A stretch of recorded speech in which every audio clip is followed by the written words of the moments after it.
علاقہ اگر صرف ادھر تھوڑی سی توجہ ہو، یہاں مدنیات، منرلز، سونا، ہر قسم کی یہاں کانیں بن سکتی، لیکن آپ سب جانتے ہیں کہ لیزیں دی گئیں، پیسے لے کے کوئی کام شروع نہیں ہوا، اور جو پیسہ نکلتا وہ بھی باہر چلا جاتا ہے۔ میں آپ سب سے جو نیا پاکستان کا وعدہ کرتا ہوں وہ آپ کا سامنے نیا پاکستان رکھتا ہوں۔ اس میں سب سے بڑی چیز کیا ہوگی؟ اختیارات لوگوں کے پاس آئیں گے۔ چترال کے لوگوں کو پشاور بھاگنا نہیں پڑے گا اپنے کام کروانے کے لیے، یہی کام ہوں گے آپ کے۔ یہ 10 گھنٹے آپ کو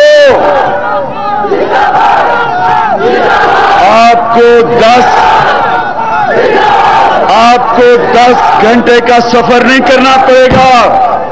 جو ہم نظام لے کے آ رہے ہیں، بلدیاتی نظام، گاؤں کے سطح کے اوپر لوگوں کے مسئلے حل انشاءاللہ کر کے دکھائیں گے۔ گاؤں کو مرکز بنائیں گے، گاؤں کے لوگ اپنے سکول چلائیں گے، ڈیولپمنٹ فنڈ سیدھے گاؤں کے لوگوں کو آئیں گے۔ پشاور نہیں جائیں گے، پشاور سے ہوتے ہوتے چوری ہوتے ہوتے جب تک آپ کے پاس پہنچتے ہیں یا پیسہ نہیں بچتا۔ تحریک انصاف کا جو نظام ہے، ڈیولپمنٹ سیدھی لوگوں کے پاس پہنچے گی۔ بلدیاتی نظام، ایک ایسا بلدیاتی نظام کہ گاؤں کے لوگوں کے پاس پیسہ پہنچے گا، گاؤں کے لوگ فیصلہ کریں گے پیسہ کدھر خرچ کرنا ہے۔ پشاور میں فیصلے نہیں ہوں گے، گاؤں کے لوگ خود فیصلہ کریں گے کہ ہم نے اپنے پیسے سے کیا کرنا ہے۔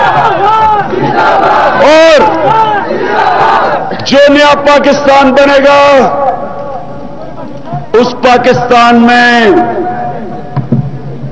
میرے نوجوانوں، اس پاکستان میں تعلیم کی ایمرجنسی، سب سے زیادہ زور انسانوں پہ دیا جائے گا۔ تعلیم کا نظام اور ہسپتالوں کا نظام، یہ انشاءاللہ وہ بات کر رہا ہے جس نے آپ کی مدد سے، عوام کی مدد سے ایک ہسپتال بنایا جو دنیا میں کسی بھی ہسپتال کا مقابلہ کر سکتا ہے، اور پہلی یونیورسٹی بنائی، دیہاتی علاقوں میں پہلی یونیورسٹی بنائی انٹرنیشنل سٹینڈرڈ کی، جو نمل یونیورسٹی ہے۔ میں آپ کے سامنے کہتا ہوں کہ انشاءاللہ ہم پاکستان میں ان 2 چیزوں پہ سب سے زیادہ زور دیں گے، لوگوں کی صحت پہ اور تعلیم پہ۔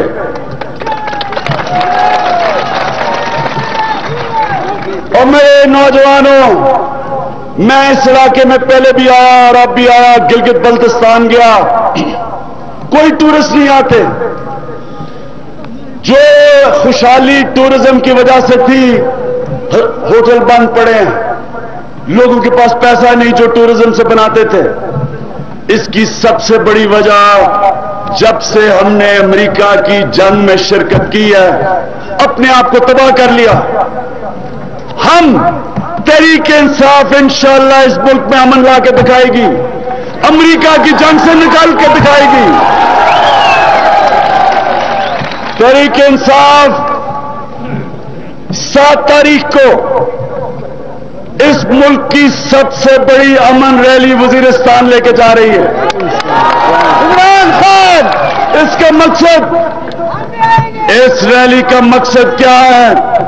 سب سے پہلے تو دنیا سے ہم صحافی بلا رہے ہیں، ہیومن رائٹ آرگنائزیشنز بنا رہے ہیں،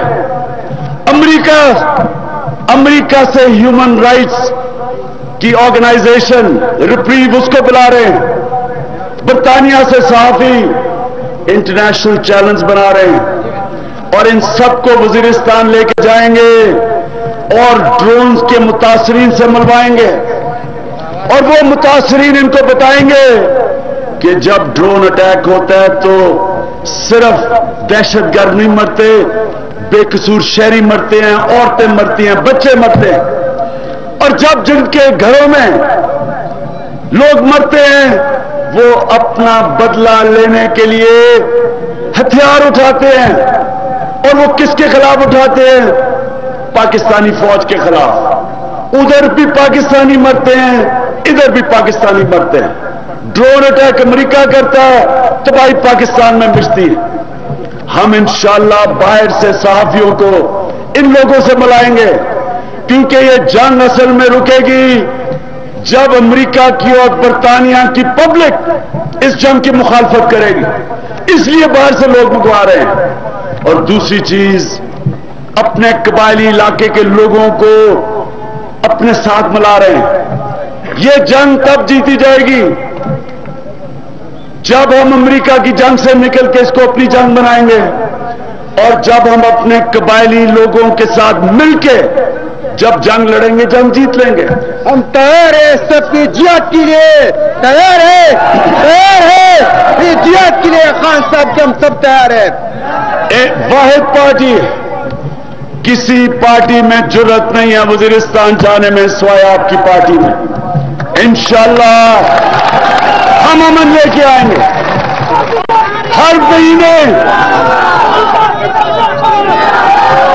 مہینے 90 ارب روپیہ ہمارا خرچ ہو رہا ہے اس جنگ پہ. 90 ارب روپیہ. سوچیں 90 ارب روپے سے ہم کیا کر سکتے ہیں. ہر مہینہ ہم اس جنگ پہ خرچ کر رہے ہیں. اپنے لوگ بھی مر رہے ہیں، انتہا پسند بھی بڑھ رہی ہے، جنگ بھی چل رہی ہے، اور جنگ کا کوئی ختم ہونے کا امکان نہیں. اس لیے ہم نے فیصلہ کیا ہے کہ ہم آگے بڑھیں گے اور وہ کام کریں گے جو کوئی پاکستان کی جماعت نہیں کر سکتی.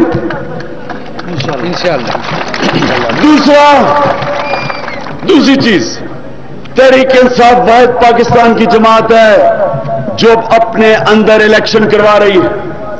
تحریک انصاف کے جو عہدیدار ہیں وہ آپ تحریک انصاف کے ممبر خود منتخب کریں گے. عمران خان نہیں کرے گا، آپ کریں گے.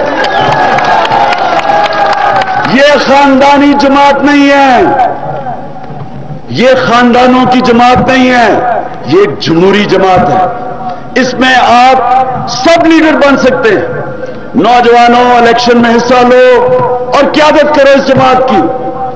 یہ کوئی وہ پرانی جماعتیں نہیں ہیں، یہ نیا پاکستان بنانے کے لیے ایک نئی جماعت ہے، جمہوری جماعت ہے.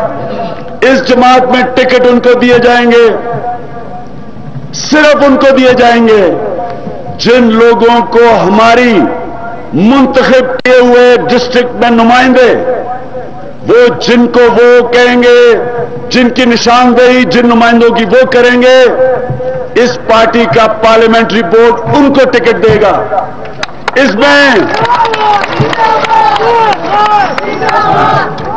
پارٹی میں کوئی بھی آ سکتا ہے، اس پارٹی میں کوئی آ سکتا ہے، لیکن جو بھی آئے گا اس ٹیم کے اندر وہ ہمارے رولز کے مطابق کھیلے گا.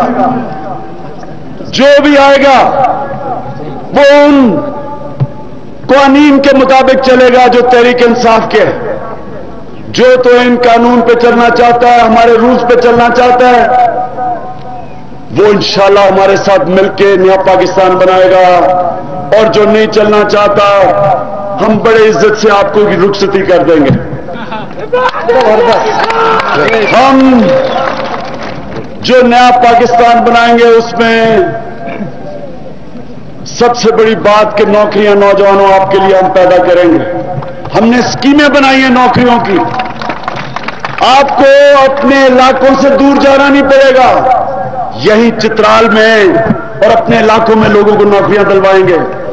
یہ ہمارے جہانگیر ترین یہاں بیٹھے ہوئے ہیں پالیسی، اور اسد عمر جو پالیسی بنانے والے ہیں. ہم یہ سمجھتے ہیں کہ ہم ہر سال 20 لاکھ نئی نوکریاں نکالیں گے، اور ان کے ہم نے پوری اسکیم دے رہے ہیں. ہم نے پورے اپنے اکنامک ایجنڈا میں بتایا کہ ہم نئی نوکریاں کیسے پیدا کریں گے. اور جو نیا پاکستان بنے گا اس میں ایک آپ سب کے سامنے آج وعدہ کرتا ہوں. آپ نے دیکھا کہ پھر سے ہمارے نبی صلی اللہ علیہ وآلہ وسلم کے خلاف پھر بے حرمتی کی کسی نے فلم بنا کے.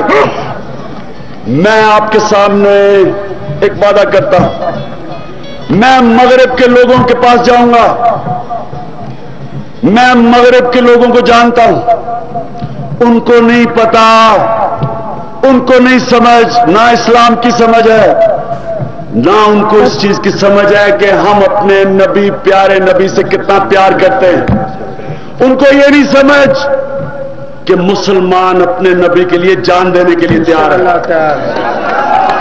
نعرہ تکبیر!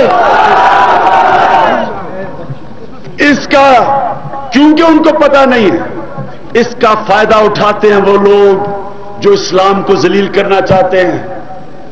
یہ پوری سازش کے تحت اسلام کو ذلیل کرتے ہیں کہ ان کو نہیں پتا، کیونکہ مغرب کے لوگ اپنے دین کو اور طرح دیکھتے ہیں، ہم اور طرح دیکھتے ہیں۔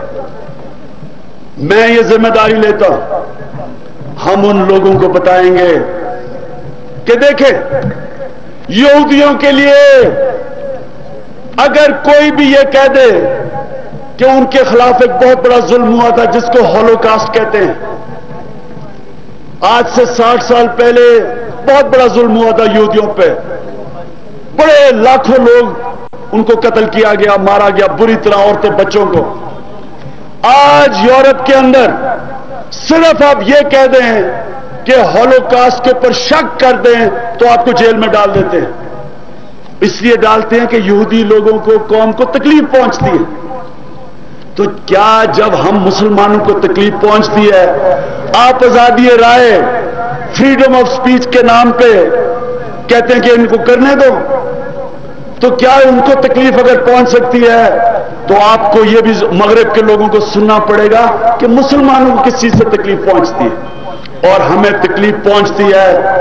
آپ قرآن کی بے حرمتی کریں یا ہمارے پیارے نبی صلی اللہ علیہ وسلم کے خلاف جب آپ بات کریں، ان کے کوئی بھی ان کے خلاف کسی قسم کی غلط بیانی کریں جس طرح آپ نے کی، ہمیں اسے تکلیف پہنچتی۔ انشاءاللہ ہم یہ مسلمان دنیا کے لیڈرز کو اکٹھا کریں گے، میں مغرب میں خود جاؤں گا، اور ہم یہ وہی جو یہودیوں کے لیے قانون ہے کہ جو بھی ان کو تکلیف پہنچاتا ہے جیل میں جا سکتا ہے، مسلمانوں کے بھی ہمارے پیارے نبی یا قرآن کے خلاف